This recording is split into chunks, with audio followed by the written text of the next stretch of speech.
सितंबर quarter में eternal जो basically Blinkit और जोमेटो का पेरेंट कंपनी है, उसका नाम चेंज कर दिया था जोमेटो ने।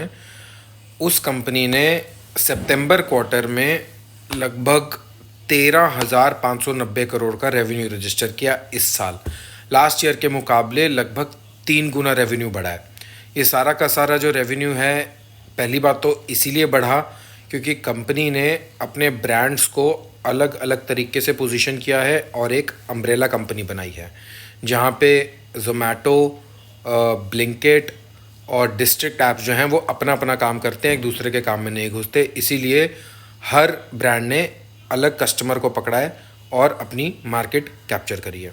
इसमें सबसे ज़्यादा फ़ायदा ब्लिंकिट को हुआ है, जहाँ पे उन्होंने अपना इन्वेंट्री मॉडल चेंज कर दिया था। पहले जैसे अमेज़ॉन की तरह मार्केट प्लेस मॉडल पे चलता था ब्लिंकिट, जहाँ पे अलग अलग सेलर्स अपने प्रोडक्ट्स को, एफएमसीजी प्रोडक्ट्स वगैरह को लिस्ट कर सकते थे।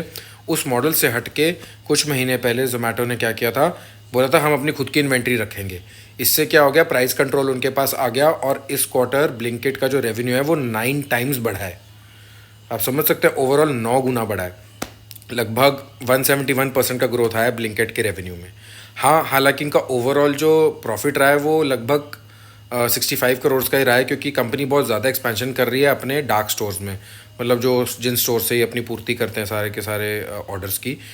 2027 तक ये कोशिश करें 3,000 स्टोर्स बन जाएं।